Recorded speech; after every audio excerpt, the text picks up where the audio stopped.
Hello students, आप सभी का हमारे YouTube channel Energy Career Institute में स्वागत है। आशा करता हूं कि आप सभी स्वस्थ होंगे, मस्त होंगे।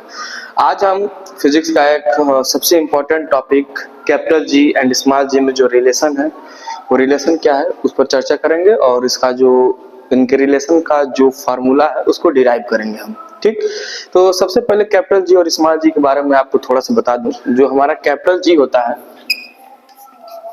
वो सार्वत्रिक गुरुत्वाकर्षण नियतांक होता है।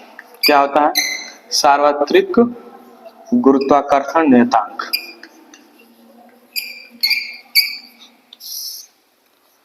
सार्वत्रिक गुरुत्वाकर्षण नियतांक होता है। और स्मॉल जी जो होता है वह गुरुत्वीय त्वरण होता है। क्या होता है?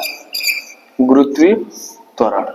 इन दोनों के मान भी अलग अलग होते हैं। कैपिटल जी का मान होता है 6.67 इंटू 10⁻⁻11। स्मॉल जी का मान क्या होता है? 9.8। ये दोनों में फर्क होता है। ठीक, तो हम क्या करेंगे कि जी तथा जी में संबंध जो है, न्यूटन के नियम जो है गुरुत्वाकर्षण का नियम या F equals to G m1 m2 upon r square, उसकी सहायता से हम कैपिटल जी तथा स्मॉल जी में संबंध देखेंगे। सबसे पहले मैं कंसीडर करता हूं कि यह हमारी अर्थ है। यह क्या है? हमारी अर्थ है, जिसका जो है रेडियस कैपिटल R है और इसका मास कैपिटल M है। ठीक, और यहाँ पर जो पॉइंट है, यहाँ पर कोई ऑब्जेक्ट रखी है जिसका जो है मास स्मॉल m है। ठीक, हमने सबसे पहले अर्थ कंसीडर किया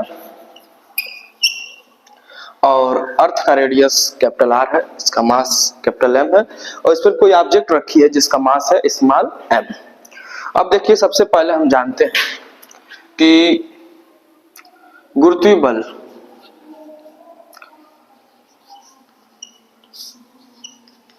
या गुरुत्वाकर्षण बल F का जो फार्मूला होता है वो होता है G m1 m2 बट्टे में r स्क्वायर। ये हमारा जो है फार्मूला होता है।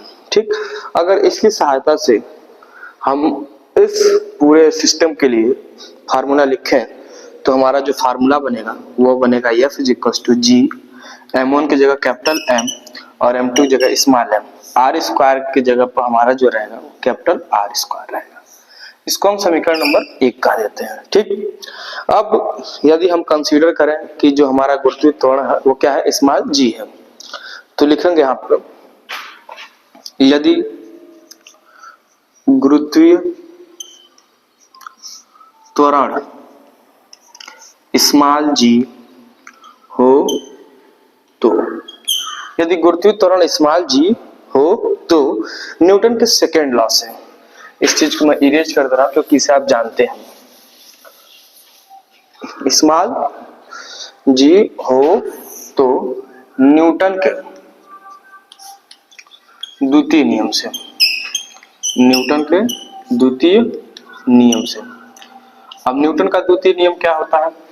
न्यूटन का सेकेंड लॉ क्या होता है कि किसी भी वस्तु पर कार्य करने वाला जो बल होता है वो उस वस्तु के द्रव्यमान तथा त्वरण के गुणनफल क्या होता है? अनुक्रमानुपाती होता है। सेकेंड लॉ जो है हमारा ये इज इक्वल टू क्या होता है? ma। ठीक, अब यहाँ पे चूंकि एक जगह पर जो त्वरण है उस सामान्य त्वरण की जगह पर हमारे पास क्या है? गुरुत्वीय त्वरण है। सामान्य त्वरण की जगह पर हमारे पास क्या है? गुरुत्वीय त्वरण है। तब जो है फार्मूला बनेगा F इज इक्वल टू क्या हो जाएगा? mg। इसे हम समीकरण नंबर 2 कह देंगे। ठीक, अब एक चीज ध्यान दीजिए आप, यह भी फोर्स है और यह भी फोर्स है, दोनों फोर्स है और दोनों का जब ध्यान से देखेंगे तो इनका जो LHS है वो सेम है, F यहाँ भी F यहाँ भी है। तो हम समीकरण 1 व 2 की सहायता से चलेंगे, लिखेंगे समीकरण 1 व 2 से। समीकरण 1 व 2 से अगर आप देखें ध्यान से तो ये जो वैल्यू है वो इस वैल्यू के इक्वल हो जाएगा। तो हम लिखेंगे mg is equal to G m बट्टे में capital R square. Small m से स्मॉल m कैंसिल आउट हो जाएगा, बचेगा क्या हमारे पास? G is equal to capital G capital M upon R square, metre पर सेकेंड स्क्वायर। ये जो रिलेशन होता है यही रिलेशन स्मॉल g व कैपिटल G में होता है। इस वीडियो में आशा करता हूं कि आप इस रिलेशन को समझ गए होंगे। अगर इसमें कोई प्रॉब्लम आपको होती है तो आप कमेंट कीजिए, मैं अलग से उस पर्टिकुलर प्रॉब्लम पर एक सॉल्यूशन वीडियो आपको प्रोवाइड करने का कोशिश करूंगा। धन्यवाद।